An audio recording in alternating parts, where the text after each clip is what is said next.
দেখো, hello hello, ওইগুলো আটকে গেছে, এই তারটা আটকে গেছে বলে নাকি? ঠিক আছে।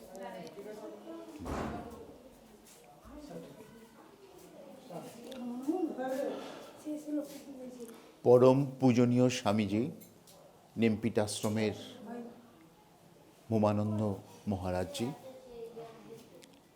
আমার ছাত্রী প্রতিম শিক্ষিকা ডক্টর সঞ্চিতা জানা, প্রিয় আশিস কর, পলিটিক্যাল একাডেমির সকল শিক্ষক ভাইয়েরা, আমার প্রিয় ছাত্রছাত্রী ভাই ও বোনেরা, এবং আমার কণ্ঠস্বর বৈদ্যুতিন যন্ত্রের মাধ্যমে যত দূর যাচ্ছে তত দূর প্রান্তের শ্রোতৃবৃন্দ, সকলকে আজকের এই শুভ দিনে, বিবেকানন্দের শুভ জন্মদিনের সকলকে আমার আন্তরিক শ্রদ্ধা, শুভেচ্ছা, ভালোবাসা জানাই। আমি যখন ট্রেন থেকে নেমে আসছিলাম, আমি রাস্তার বৈদ্যুতিন যন্ত্রের মাধ্যমে স্বামীজি ভূমানন্দের বক্তব্য শুনতে শুনতে আসছিলাম, এবং এখানে এসেও দীর্ঘ সময় তার বক্তব্য শুনেছি। আমি অভিভূত। তিনি স্বামীজির জীবন কাহিনী, তার জীবনের ওঠা পড়া সমস্তটাই কি অবলীলায় হ্যালো হ্যালো আসছে না, হ্যালো হ্যালো এইবার কি অবলীলায়, কি সহজ ভঙ্গিমায় তিনি বলছিলেন। আমি অভিভূত। আমি তাকে আর একবার প্রণতি জানাই, এবং আজকে যে মহামনীষীর, মহামানবের জন্মদিন, সেই মহামানবকে আমি আমার বিনম্র প্রণাম জানাই।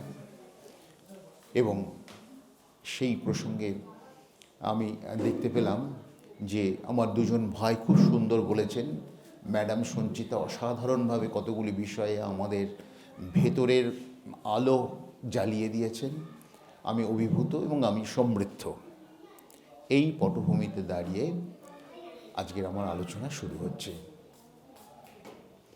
সিন্নবন্তু বিশ্বে অমৃতস্য পুত্রা ইয়ে ধামানি Dibyani তস্তু বিদহমেতং পুরুষম মহন্তম আদিত্যবর্ণম tamas পরস্ত্বৎ ত্বমেব বিদিত্যোহতি মৃত্যুমেতি নানিহ পন্থঃ বিদ্যতে পয়োনায়। O the inhabitants of the divine earth, O the children of Amrita, listen to me. I have found the trace of the divine person who is as bright as the sun behind the deep darkness of this world, by knowing whom we can cross over death. So there is no other way but to know him. There is no other way but to know him. There is no other way but to know him. Nanya pantha bidyate ayunayo. ওহে বিশ্বজন, ওহে অমৃতের পুত্র যত দেবগণ দিব্যধামভাসী, আমি জেনেছি তাহারে আধারের পারে জ্যোতির্ময় যিনি মহন্ত পুরুষ। তারে জেনে তার পানে চেয়ে মৃত্যুরে লঙ্ঘিতে পারি, অন্য পথ নাহি, অন্য পথ নাহি। রবীন্দ্রনাথ ঠাকুর এইরকমভাবে মানুষকে, আমাদের স্বামীজিকে ব্যাখ্যা করার চেষ্টা করেছেন। আমরা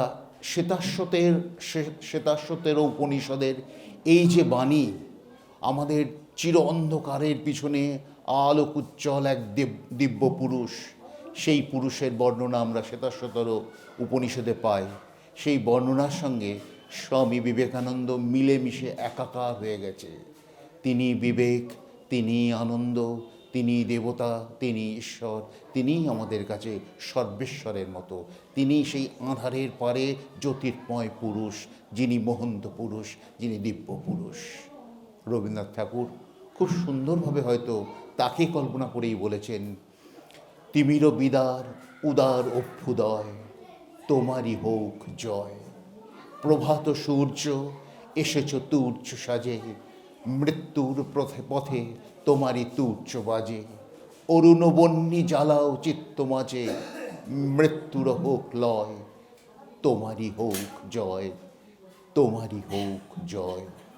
শ্বেতাশ্বতর উপনিষদে যে কথা বলা হয়েছে, সেই পরম জ্যোতির্ময় পুরুষকে জানতে পারলে আমরা মৃত্যুর দুঃখ, মৃত্যুর কষ্ট, মৃত্যুর গ্লানি থেকে মুক্তি পেতে পারি।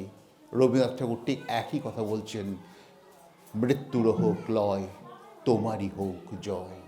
এই জ্যোতির্ময় পুরুষ, এই মৃত্যুতীর্ণ পুরুষ, এই দিব্যধামবাসী পুরুষ, এই দেবদুর্লভ পুরুষ স্বামী বিবেকানন্দের আজ জন্মদিন, আজ 12ই জানুয়ারি। আমরা সেই মহাপুরুষের স্মরণে, মননে, বন্দনে আছি। আমরা অত্যন্ত কৃতার্থ, আমরা অত্যন্ত কৃতজ্ঞ। আমি এই প্রসঙ্গে পলিটিক্যাল একাডেমির আমার প্রিয় ভাতৃপ্রতিম আশিস কর এবং তার সহ সকল শিক্ষক শিক্ষিকাকে আমি আমার আন্তরিক ধন্যবাদ জানাই, কৃতজ্ঞতা জানাই। অন্তত তারা এই দিনে স্বামী বিবেকানন্দের মতো মহাপুরুষ সম্পর্কে দুটি কথা বলার জন্য আমাকে আমন্ত্রণ জানিয়েছেন। আমি কৃতার্থ, আমি কৃতজ্ঞ। কিন্তু কেন আমরা স্বামী বিবেকানন্দকে জানব? কোন প্রয়োজন রয়েছে? পৃথিবীতে তো কত মানুষ রয়েছে, ভারতে তো 130 কোটির উপর মানুষ এখনও বিদ্যমান আছেন। তার মধ্যে আমরা বেছে বেছে 12ই জানুয়ারি, তার মধ্যে আমরা বেছে বেছে বিবেকানন্দকে কেন স্মরণে রাখবো, মননে রাখবো? আসলে বিবেকানন্দকে রাখবো আমাদের বিবেক চেতনাকে জাগ্রত করার জন্য। আমরা বিবেকানন্দকে মনে রাখবো আমাদের জীবন চেতনার জন্য। বিবেকানন্দকে আমরা মনে রাখবো আমাদের গোটা জীবন সত্তাকে চালিয়ে নিয়ে যাওয়ার জন্য। তিনি যৌবনকে জাগিয়েছেন, তিনি নারীর মুক্তির কথা বলেছেন, তিনি মানুষকে সেবা করার আদর্শ দিয়ে জীবেশ্বর সেবার আদর্শের কথা বলেছেন। তাই যে পথেই হাঁটি না কেন, বিবেকানন্দ ছাড়া আর আনন্দ আমাদের খুঁজে পাওয়ার জায়গা নেই।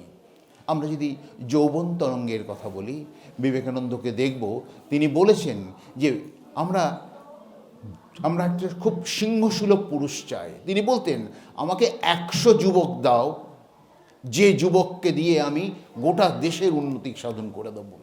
কীরকম যুবক চান তিনি? তিনি বলছেন তেজস্বী, আগ্রহী, মেরুদণ্ড সোজা করা যুবক। ওই খুঁতখুঁতে, পুতপুতে, মাথা নিচু করা ওই রকম যুবক চাই না। তিনি বলছেন যে আগ্রহী, তেজস্বী, বীর্যবান এবং মেরুদণ্ড সোজা করা যুবক, এই যুবক দিয়েই আমি আমাদের কর্মী বাহিনী তৈরি করব। তিনি বলছেন যে আমাদের মধ্যে যে যুবক রয়েছে, সেই যুবকদের মধ্য থেকেই আমার আগামী দিনের কর্মীরা উঠে আসবে। এবং সেই যুবকদের তিনি বলছেন যে তোমরা ভীরুতা, কাপুরুষতা, দুর্বলতা সমস্ত কিছু ঝেড়ে ফেলে তোমরা সঠিক হয়ে ওঠো, সোজা মেরুদণ্ড করা হয়ে ওঠো। তোমাদের মেরুদণ্ড যদি সোজা না হয়, তাহলে তোমাদের অপবাদ বুঝবে না, তোমরা সঠিক কাজ করতে পারবে না। বিবেকানন্দ বলছেন, কোট অ্যান্ড আনকোট, তিনি বলছেন, O the lions, shake off your delusion that you were the sheep.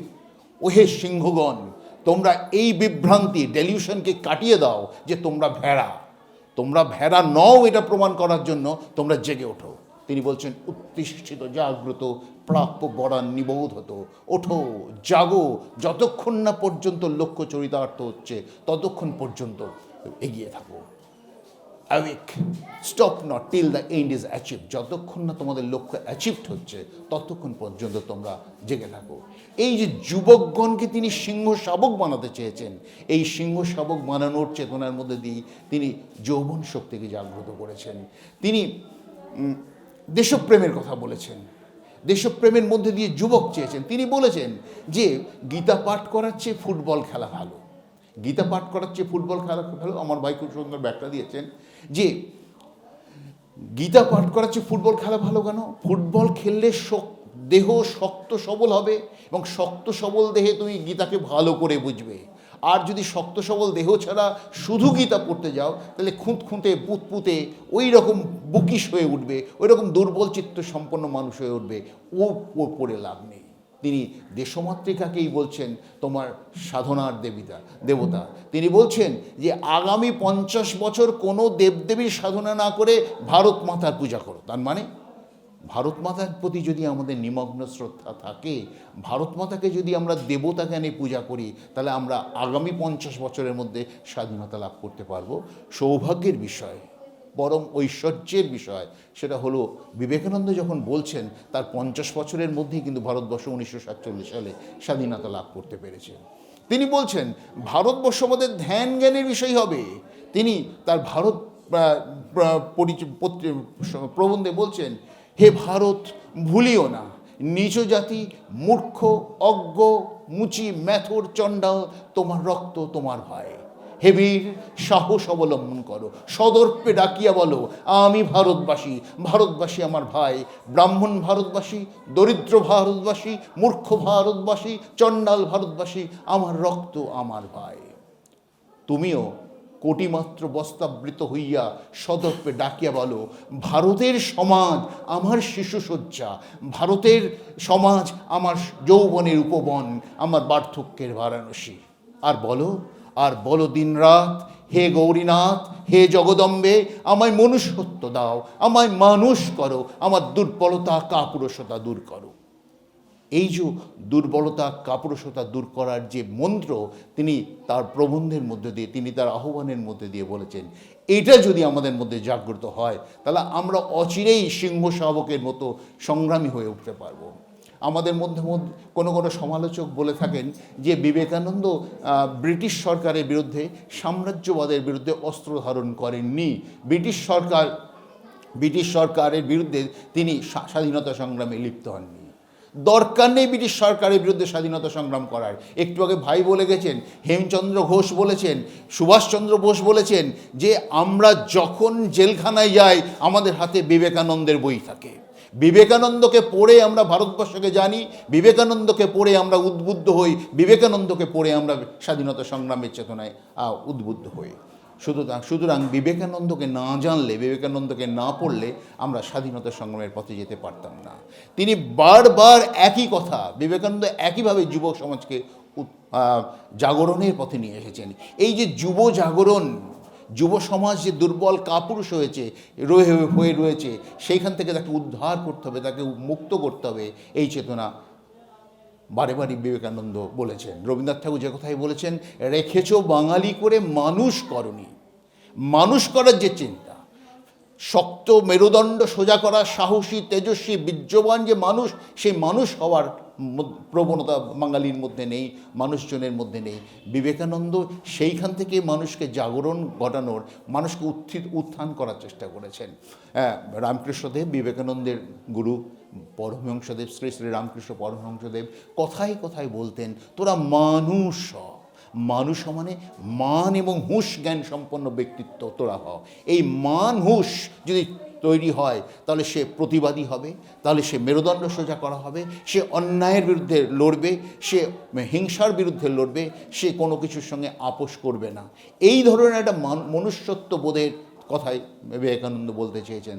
তাই তিনি বলছেন, হে গৌরীনাথ, হে জগদম্বে, আমায় মনুষ্যত্ব দাও, আমার দুর্বলতা কাপুরুষতা দূর করো, আমায় মানুষ করো। এই মনুষ্যত্বের চেতনা বিবেকানন্দ আমাদের যুব সমাজের মধ্যে জাগ্রত করে দিয়েছেন।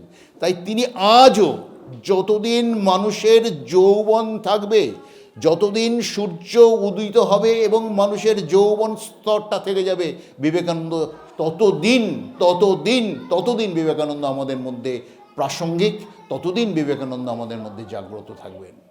শুধু যৌবন সমাজকে জাগ্রত করাই নয়, বিবেকানন্দ নারী সমাজকেও উত্থানের চেষ্টা করেছেন। বেশি সময় হয়ে যাচ্ছে। বিবেকানন্দ নারী সমাজকেও জাগ্রত করার চেষ্টা করেছেন।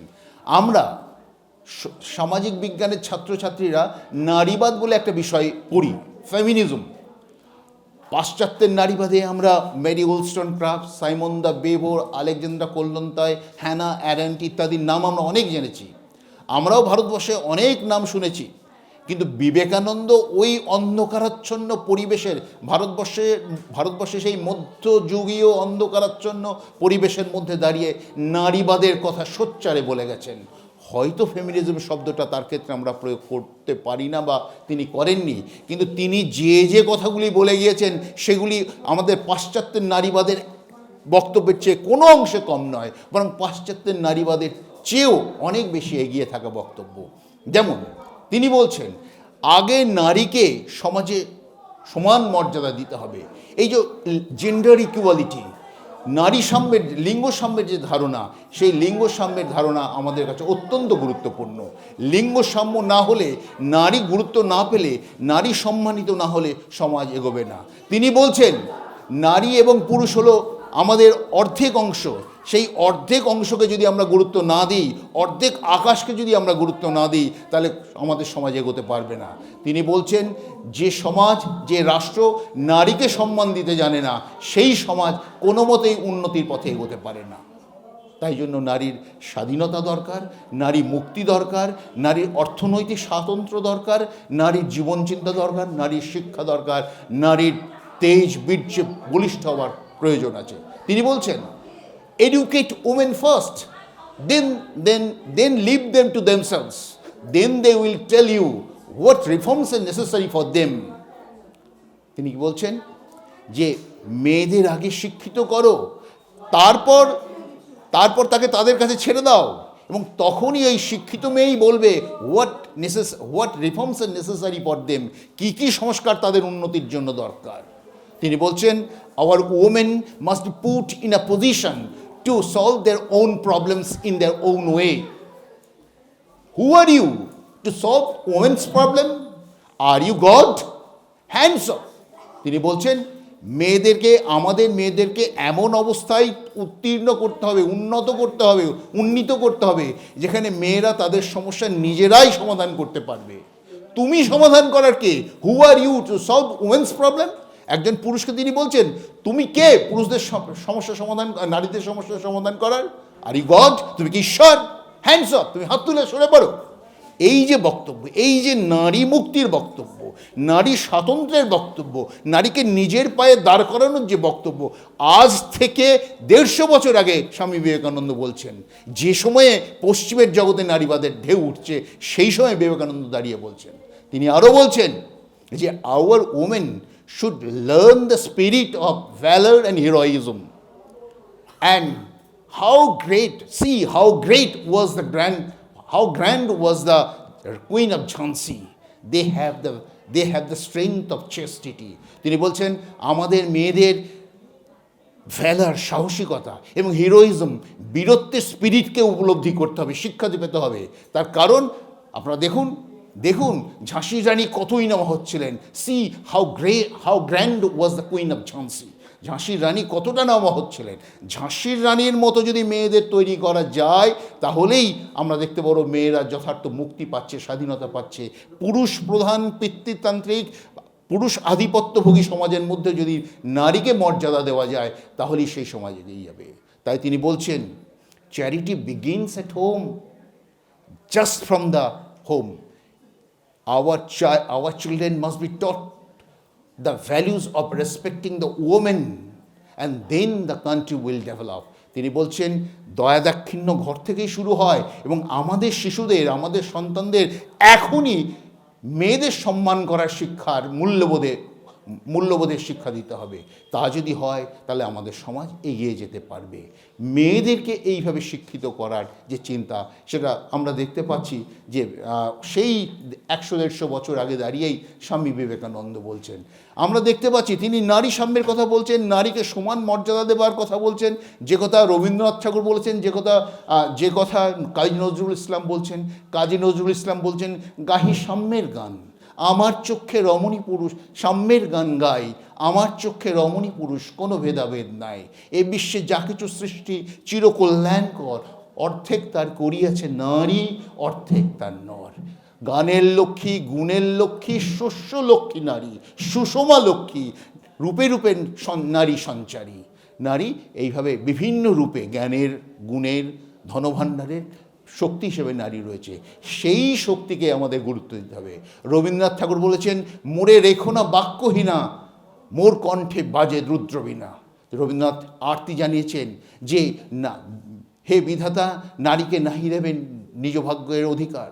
রবীন্দ্রনাথ ঠাকুর তার চিত্রাঙ্গদা কাব্যনাট্যে বলছেন, আমি চিত্রাঙ্গদা নহি সামান্য রমণী, আমি রাজেন্দ্র নন্দিনী নহি সামান্য রমণী। পূজা করি রাখিবে ঊর্ধ্বে সে নহি নহি, হেলা করি রাখিবে পিছে সে নহি নহি। যদি পার্শ্বে রাখো মোরে সংকটে সম্পদে, সম্মতি দাও যদি তব ব্রতে সহায় হতে, সেদিন তবে পাইবে মোর পরিচয়। আমি রাজেন্দ্র নন্দিনী, আমি চিত্রাঙ্গদা, আমাকে পুজো করে সরিয়ে রাখবে আর আমাকে হেলা করে পিছে ফেলে দেবে, সে আমি নই। যেদিন তোমার সংকটে সম্পদে পাশে রাখবে, যেদিন তোমার কঠিন ব্রতের সহযোগী হিসেবে সহচরী হবে, আমাকে নেবে, সেদিনই তুমি আমার পাবে পরিচয়। আমি চালিয়ে, ওটা শেষ হয়ে যাক, আমি চালিয়েছি। আচ্ছা ঠিক আছে, ওকে। আচ্ছা, সুতরাং আমরা দেখতে পাচ্ছি রবীন্দ্রনাথ এইভাবে নারী জাগরণের কথা বলছেন কখন?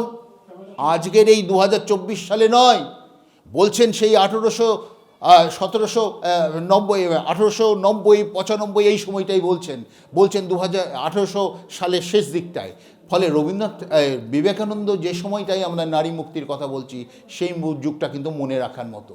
শুধু তাই নয়, তিনি আমাদেরকে সেই জীব সেবার শিক্ষা দিয়েছেন। তিনি আমাদেরকে ধর্মচেতনায় উদ্বুদ্ধ করেছেন।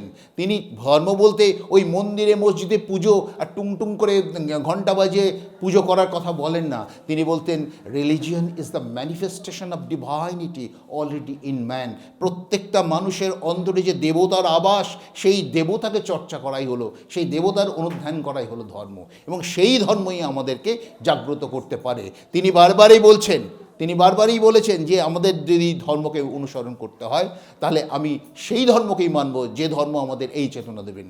তিনি বলছেন, I do not believe in the religion that cannot wipe out the tears of widows, that cannot give a piece of bread to the orphan's mouth. আমি সেই ধর্মে বিশ্বাস করি না যে ধর্ম বিধবার চোখের জল মোচন করতে পারে, যে ধর্ম অনাথের মুখে এক টুকরো রুটি তুলে ধরতে পারে। এই ধর্ম দিয়ে আমাদের কোনো শিক্ষার প্রয়োজন নেই। রবীন্দ্রনাথ ঠাকুর যে কথা বলেছেন, ভজন পূজন সাধন আরাধনা সমস্ত থাক পড়ে, রুদ্ধদ্বারের দেবালয়ের কোণে কেন আছিস ওরে। দেবতার ঘরের মধ্যে কেন পড়ে ঠুংঠুং করে গাইছিস আর কাঁদছিস? ওটার দরকার নেই, সেখানে দেবতা নেই ঘরে, দেবতা সেই মন্দিরে নেই। কোথায় আছেন? তিনি গেছেন যেথায় চাষা মাটি কেটে করছে চাষ, যেথায় পাথর ভেঙে খাটছে 12 মাস, সবার সাথে আছেন তিনি, ধুলা তাহার লেগেছে 2 হাতে। সাধারণ মানুষের মধ্যেই, জনজীবনের মধ্যেই দেবতার আবাস, সেই দেবতার চর্চা করতে হবে। তাই তিনি বারবার বলছেন, জীবে প্রেম করে যেই জন, সেই জন সেবিচিশ্বর। সেই জীবেশ্বর সেবার পরম মূর্তিমান মানুষ, সেই আমাদের মহাপুরুষ স্বামী বিবেকানন্দকে আমি প্রণাম জানাই, আমার শ্রদ্ধা জানাই। প্রণমামি মুহুর্মুহু। ধন্যবাদ। থাকুক।